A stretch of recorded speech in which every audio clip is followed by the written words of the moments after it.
you grant us wisdom and discernment as we go about this meeting, Lord, and we thank you for all the many blessings you bestow upon us. In Jesus' name we pray. Amen. Amen. Thank you, committee members, for being here today, as well as everybody who is seated in the room. I want to take a special moment to thank all of the staff here that has helped us out from all the different groups, and specifically Miss Allison Bailey, who has only been with us a few months now, and she is legislative assistant for this committee. And then we also have Miss Brooke Partridge back there. She is interning with us, so we're excited. And we've also got Jack back here, who's learning to keep everybody straight, supporting Senator Robertson. God bless him. We give him an extra prayer every night. So we're going to talk about a few things today, and the first thing I want to review really quickly is we have Senate rules, which for the committee, which normally would be in our folders. We're going to get those up back in there. But I want to remind everybody that this is a very active committee. We have a lot of bills that come through, and what we're going to try and do is not jam-pack everything to the end. I think the Lieutenant Governor has made it clear that we should start moving some things earlier, but would rather do 1 or 2 bills in a meeting rather than trying to do 9 in a meeting. It's a lot of overwhelming work. We're also going to do our very best to get the agenda published the day before, to give first and foremost our committee members the opportunity to look through those, but also for the public and everyone else here. I can't always promise you that will happen, because sometimes a specific circumstance will arise, but that will be our intent, and Allison will be the person who will be working on the agenda, putting it together. Certainly those bills should be online. If for some reason we have an amendment or a committee substitute to that, we will try to have those available in our office, which is 421, as most people know, right outside here, that you could pick up a copy of that if we don't already have that published online. We'll also do our best to have electronic copies as well to email. Next thing is when we do have amendments, which we will have at different times, if it is a minor amendment, it's a word change or a date change, etc., doing those, I'll call it on the fly, are very reasonable, acceptable. If it's a big material change to the bills, though, and you want to bring an amendment, I'm going to need that brought to me 24 hours in advance so we can make sure we vetted that out, and that'll be something that I'll work on. I'll certainly ask our Vice Chairman, Senator Robertson, to help, and specifically also Legislative Counsel, who helps us to make sure that those are going to work properly. So I just want to review kind of the logistics first of the committee. Anybody have any questions on that? Okay, seeing none. As everyone is aware, all bills that were reported favorably out of this committee and got to rules, but then were never heard on the Senate floor, got reported back to the committee. So we have right now quite a few bills that came back to the committee, and they're not all in your folder right now, but we're going to reanalyze what they are. But there is, just to give you kind of a high-level overview, there were ones relating to cameras in school zones, booting for cars. We had ones limiting certain things in school zones again. That was a second bill. Watercraft education, law enforcement accreditation, gypsy credentials, non-lethal use of tasers, and other stuff. So there's a group here, and there's about 10 bills or so. We're going to reanalyze those because some of them were substituted at the end from what were originally put here. And when it's reasonable and feasible, we will combine bills that are in the same code section or the same subject matter in order to make sure we ease the legislative process. So we'll be going through those, and then we do have 2 subcommittees, as you may remember. Bills will be assigned to subcommittees sometimes, sometimes not. It really depends on the depth of them, if we think that they need more input and research, and I want to thank everybody who has served on those. Once they're assigned to a subcommittee, it is up to the subcommittee chair to host those meetings. And the last thing I want to say is we need a request from the bill's author to hear the bill. If we don't get a request, we will just make the grand assumption that you probably didn't want to move forward with your bill for whatever reason. You may have had it tacked on something else. You might have had a change of heart. Either way, it's fine with me, but until we get a request, and then once we get a request, we'll review those requests and decide what's going to make it to each one of the meetings. We do have our meeting schedule is the same as last year. We canceled yesterday's because of all the events happening with the Eggs and Issues breakfast as well as the Pro Tem's luncheon. But we'll be meeting on Wednesdays and, of course, today on Thursdays. I know Thursdays sometimes are tough when we're not in legislative session on Friday, but we're going to do our best to make sure we have a good, solid quorum and everybody can be here to participate in the process. Any questions? Okay, so the next thing I'm going to do is I'm going to have Austin come up, and he's going to give us an overview of what has happened up to this point in the Public Safety Committee's background. What do we cover, the things that we do, just to give a refresher for everybody here. And the last but not least, I'll remind everybody on the committee as well who are in the audience, all the bills which are in our committee can be found at any time on the legislative website by simply clicking on the advanced search button and searching by committee and this calendar year, and you can see all of those bills and the status from which those bills are in. So I will turn it over to you, Austin. Dazzle us with your update. Well, thank you, members, for having me here today. It's an honor to be with you. My name is Austin Bryson. I'm at the Office of Policy and Legislative Analysis, and I will be the analyst for this committee this session. I do realize that it is late on Thursday, first week of session, and I promise I won't keep you too long. So, like Senator Albers was saying, I'm just going to briefly go through kind of what public safety does. I know that seems pretty obvious to most of you, but I know each session it's really easy to get honed in on one or two specific topics, and it's easy to forget just how wide-ranging these committees can be. So first, I'm going to just look at the general areas of focus here. The Committee on Public Safety has general jurisdiction over legislation related to the security and safety of Georgia citizens. Additionally, the committee reviews most legislation related to the licensing of drivers and safety on Georgia's roads. Now, I didn't write that beautiful language. That came right off the committee website, so there's the official definition for you. Below there are the key areas of the committee. I'm going to go through each of those in turn, just briefly and in a little more depth. So first up is motor vehicle safety. Now, I got this information here off of the Office of Highway Safety website, and a lot of it just goes through 2021 because that was the most up-to-date, fully worked out information. But speed-related fatalities represented 22% of all traffic fatalities that occurred on Georgia roadways in 2021. Alcohol-impaired and drug-related crashes increased by 14% from 8,500 in 2020 to nearly 10,000 in 2021. 54% of all motor vehicle traffic crashes had at least one confirmed or suspected distracted driver. And for those passenger vehicle occupants who were fatally injured, 52% were unrestrained. Now, just quickly, that chart below there, one trend that I saw that I thought was interesting was back when this chart starts in 2012, the difference between rural and urban traffic fatalities is very close. You got 589 to 603, but as it goes on, urban becomes nearly double that of rural. And I thought that was a bit of an interesting trend over the course of the decade. And I'm just going to stop you for one moment. I think all this analysis is very important, but looking at your fourth bullet, for those passenger vehicles occupants who are fatally injured, more than a half is because they didn't wear a seatbelt.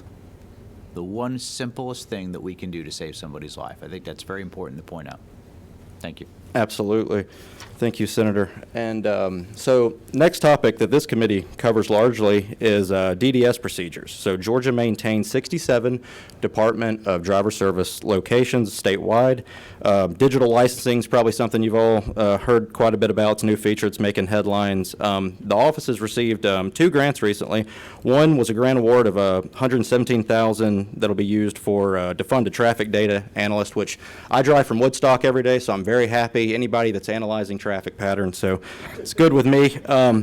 There's also a $240,000 grant that was given for the Georgia Electronic Conviction Processing System.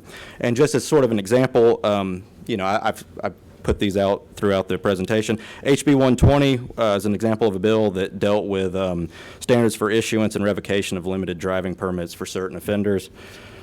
And before you go on to the committee members, who else has downloaded their digital driver's license? All right, Senator Jackson, anyone else? Very simple process to do. Go to your Apple Wallet or your equivalent on your Android phone. You'll take a few pictures of it. It'll submit. It'll come back. This is a legal ID. You can use it at the airport for other forms of identification. Great thing. For some reason you misplace your wallet, you don't have something with you, this is a good solution. So next up, fire protection and safety. That's another big topic here. Georgia has 487 fire stations and departments. In 2022, there were 69 home fire fatalities reported by U.S. News Media. One thing that I found interesting is how Georgia fire departments compare to the national average. The national average has a 70% volunteer rate. Georgia is slightly under half. We almost have double the career firefighters as the national average, which I think is pretty impressive. Next up, we have law enforcement agencies. So Georgia has 11 state law enforcement agencies. This ranges from larger agencies like the GBI to smaller agencies like the Georgia World Congress Center Authority. Stone Mountain Park also has quite an operation. They have the Stone Mountain Park Department of Public Safety, which I had no idea it was such a large operation.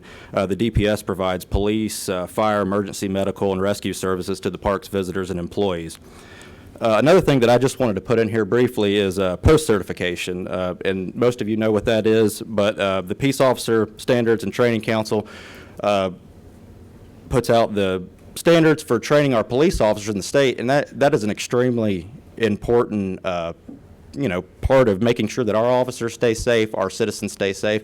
And one thing people, I think, forget about is even from a legal side of things in the courtroom, if you've ever been in a criminal proceeding, you've certainly heard a prosecutor establishing post-certification with an officer and having them explain that, which is very important. And Austin, just to clarify for everybody, post also will investigate and can potentially pull someone's credentials from them if there was something found to be problematic or illegal in their actions. Right. Thank you.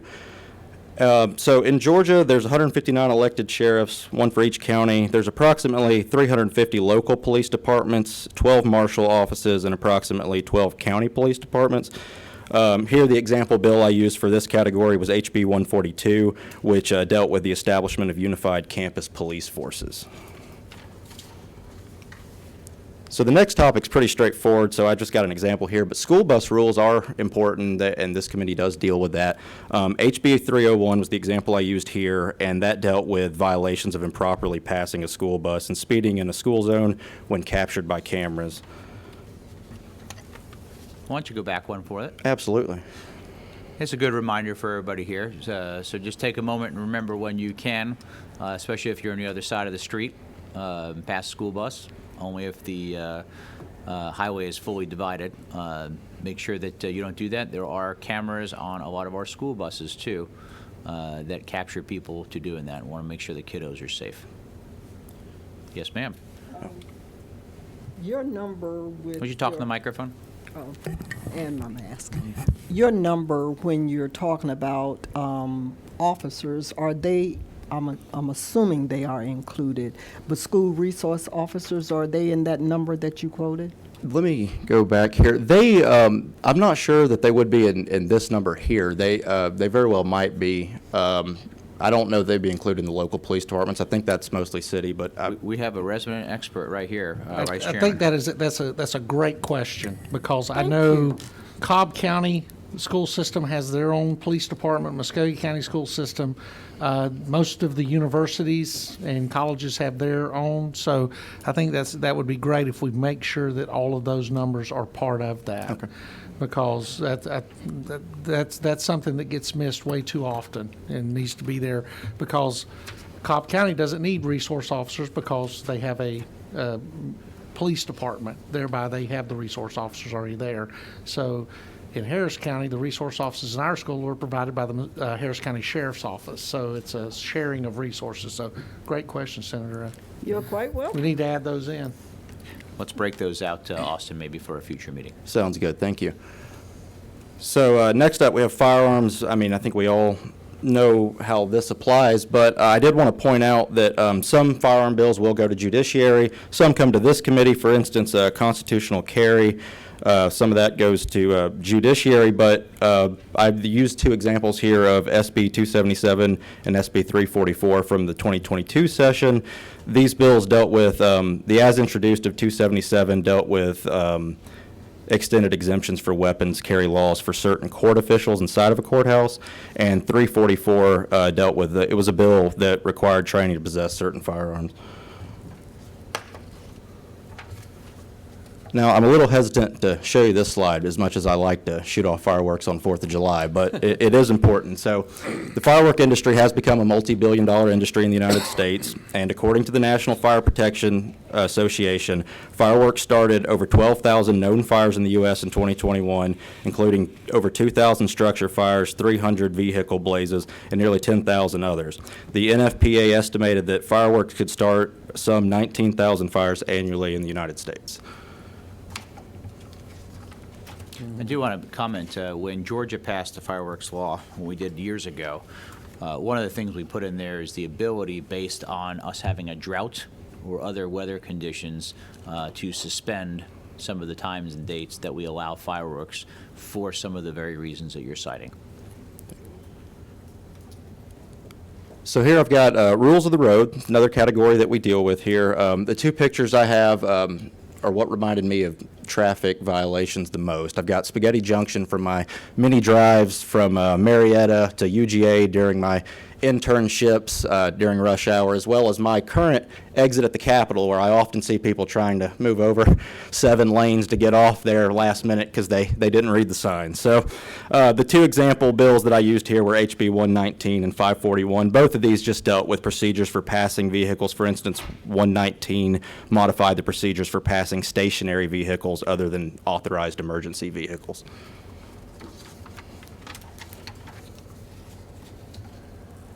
All right, so next up, the Department of Public Safety. That was created back in 1937. They oversee the day-to-day operations of the Georgia State Patrol, Capitol Police, and the Motor Carrier Compliance Division, so they have large-ranging responsibilities. And then last but certainly not least, the GBI, and it deserves its own slide for sure, as much as they do within our state. The GBI is broken up into several divisions. They have the Division of Forensic Sciences, the Georgia Crime Information Center, the Investigative Division, which does a significant amount of investigations on officer-involved shootings, the Legal Division, Medical Examiner's Office, and the Crisis Intervention Team. With regard to them, I'm sure many of you have been down to the GBI offices and labs where they do significant amounts of their work. It's quite an operation they have down there. I was fortunate enough to go myself back when I was an intern at the Cobb DA and see the autopsies and the crime labs, and they're a very impressive operation over there. Georgia's very fortunate to have them.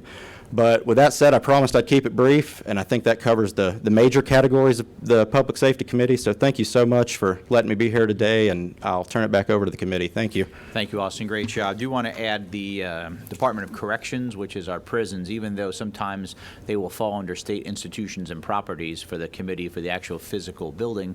A lot of the legislation will come through us as well. And a lot of these different departments will connect. As an example, if we're working something on with the governor's highway safety, well, the first people we're going to talk to is Georgia State Patrol, right?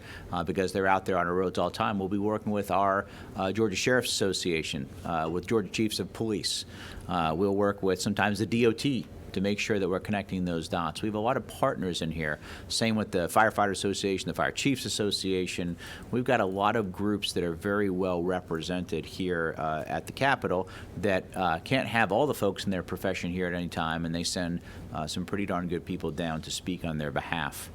So I appreciate that. I do want to mention just a couple more things before we open up to the committee, because two of us in this committee, Senator Jackson and myself, were both swatted right after Christmas. It is an unfortunate incident. You may have heard both of us talking about it either in the news or coming from the Senate well. But for a quick update on that, to remind everybody how dangerous that is, please talk to the people that you know. talk to your family, talk to your friends, talk to younger folks who may not realize that that's not a prank. It's very serious. We could literally harm people, or they could lose their lives. Really big special thanks, though, to Georgia State Patrol and GBI for the work they're doing. It is very difficult to find the people that do this type of work because of the technology. However, we're pretty close. So I want to thank them as well as all our local and federal law enforcement. It's a team to make all those things happen.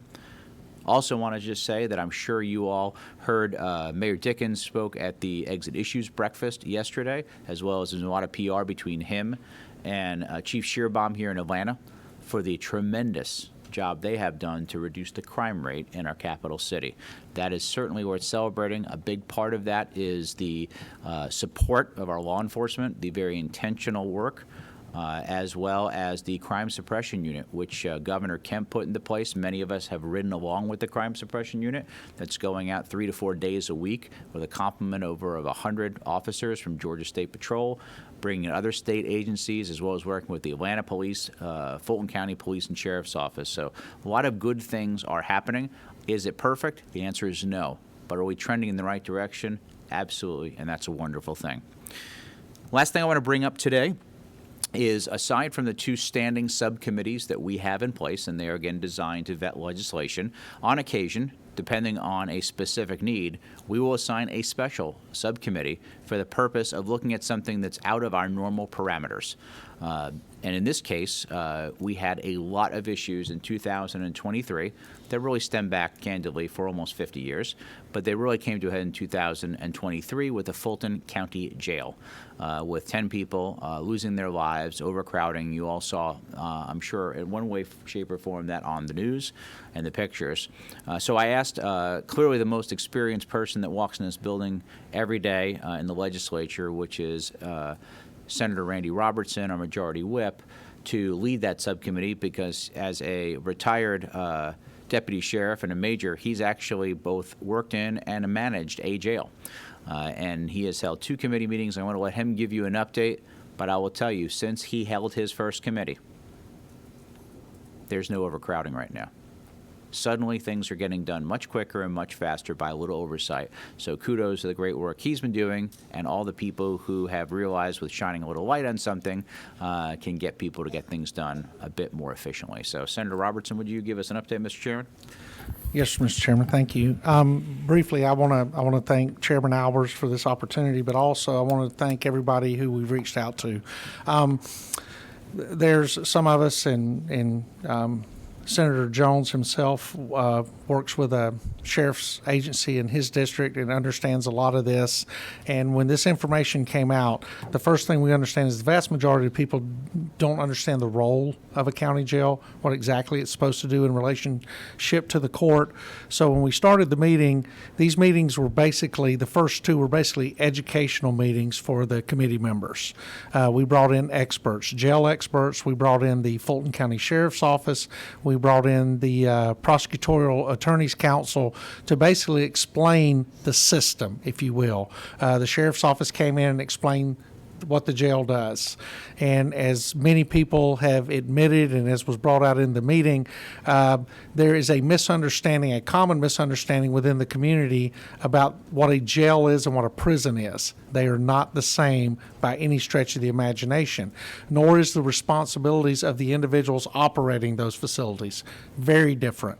One facility is there to hold individuals who have not been convicted of a crime. They have only been accused of a crime. And so we looked at the process there. And remember, our primary focus to start with is overcrowding. And so we talked to the sheriff, talked about the facilities, the things that were going on in there. Then in the second meeting, the sheriff came back, spoke a little more after the jail experts had spoken in the previous meeting. And then the PAC came in, Pete Scandalakis and his incredible team, and pointed out explained the judicial process, the normal judicial process moving through. Our next goal at our third meeting, which the announcement will be coming up shortly, will be to have some experts from the local prosecutor's office to come in and we're going to look at the process of how cases are selected, how the process is used to decrease the population within the jail by moving the individuals in the jail into the judicial system so that their cases can be adjudicated and they can either be released back into the community or incarcerated if that's what the system determines via the due process. And then in conclusion, after the meetings, I think we'll have representatives from the county commission come in, and therefore we talk about funding, the future opportunities that we believe are on the horizon for the Fulton County Jail, whether that is consolidation of services, whether it's the construction of a new jail or whatever, and also issues around technology and other new ways of doing things that hopefully will alleviate the overcrowding problem here in our capital, and hopefully some ideas that we can use around the state to address this problem if it exists in other communities and to prevent it from happening in other communities. But I feel that our subcommittee hearings have been extremely fruitful, a lot of great information coming out. But I want to say this, any agency that I have reached out to and asked to come in here and offer information, with a special emphasis on the Fulton County Sheriff's Office, nobody has hesitated to come in. Nobody has questioned me saying as if they were nervous about what we were going to ask. Everybody was very forthright, very forthcoming. Chairman Albers pointed this out when this was established. This is not political. And as long as I chair this subcommittee, it will not be.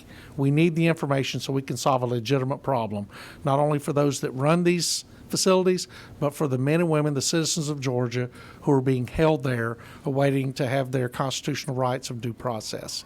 So the meetings are going well, and there'll be an update coming out within the next couple of days on when the next meeting will be. And again, Chairman Albers, thank you so much for this opportunity. Thank you, Chairman Robertson. Okay, I'm going to open this up to the committee for any questions or comments. Senator C. Thank you, Mr. Chairman. I'm curious to know how many of our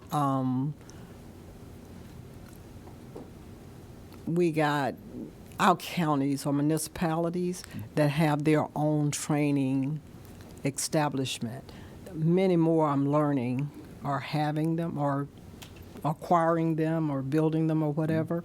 And I'm just curious. Any ideas? You know, that's a great question. I don't know if I could tell you how many specific counties, because sometimes there'll be a local police academy, fire academy, sheriff may have the academy. We have, obviously, GIPSTIC is the main one, which most of you have Right. been to, and we will have an off-session committee meeting there, as we like to do every couple of years.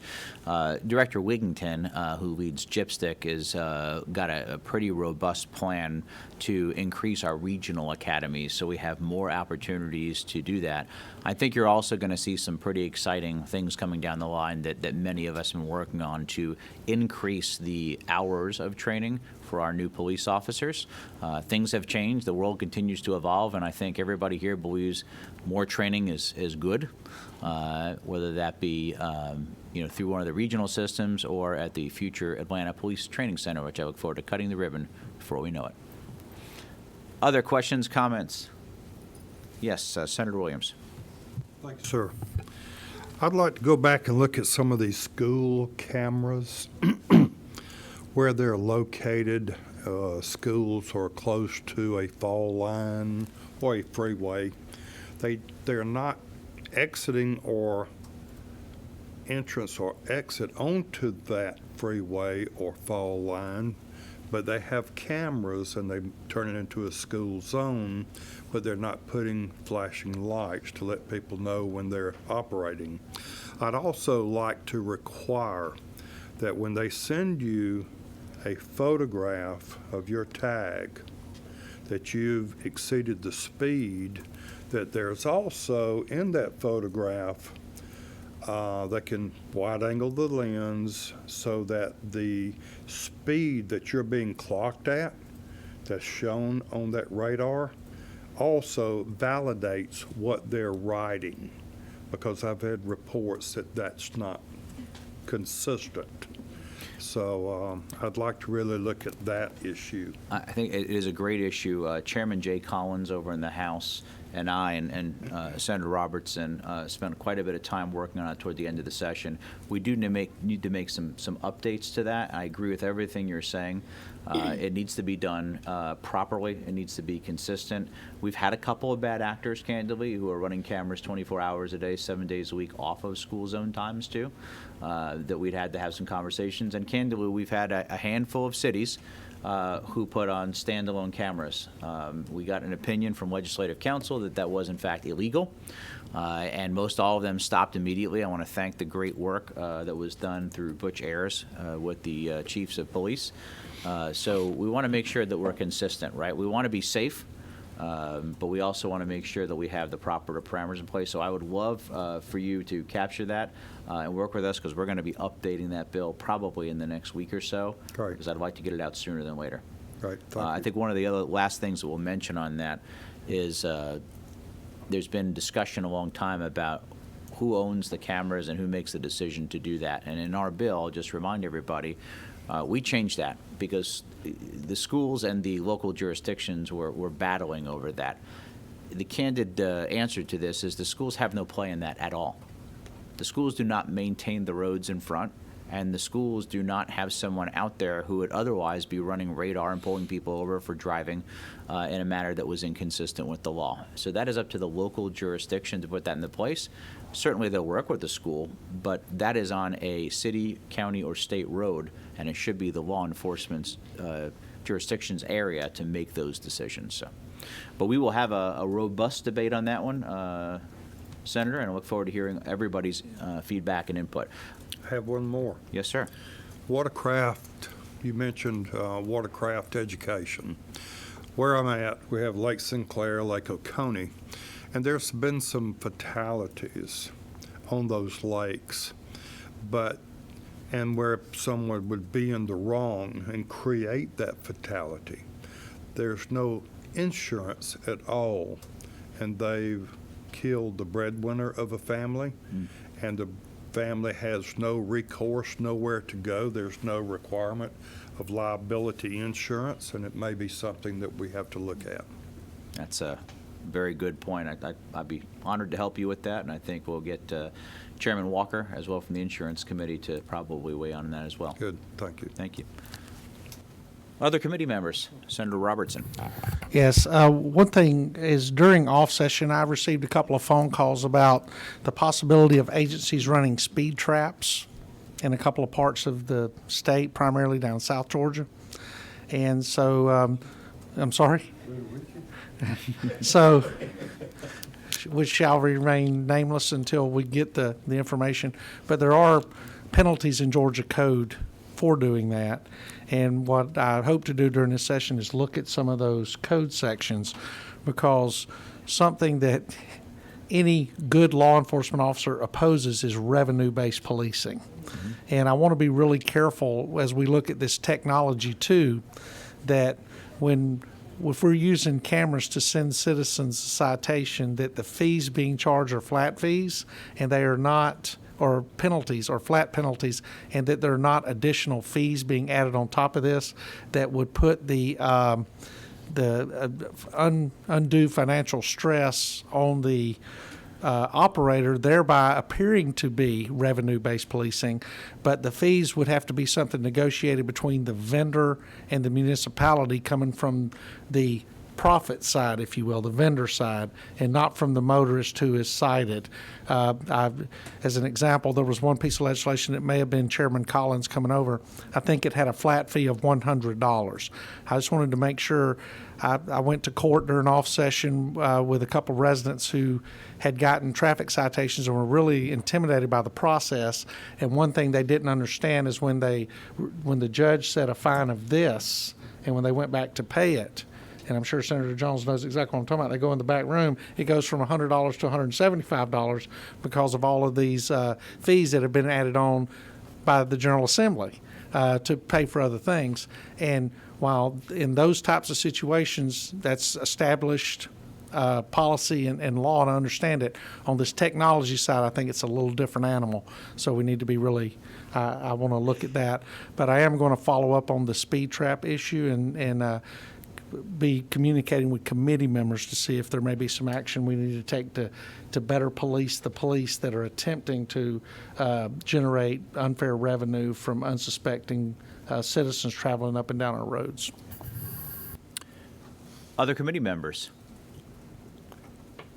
As we wrap up, we've got some pretty great experience on this committee, from prosecutions to EMTs and paramedics and firefighters and law enforcement, and even now dads of firefighters like me. So pretty excited for Senator Payne and his son. He's been sharing me a wonderful, wonderful career and the great things his son's doing.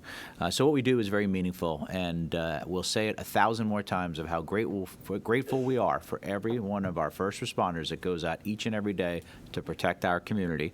And we are working outside of this committee, both Senator Robertson and I, to increase the amount of retirement through the POAB, which is the Police Officer Annuity Benefit Fund, as well as the Firefighter Pension Fund. And that will come through a different committee.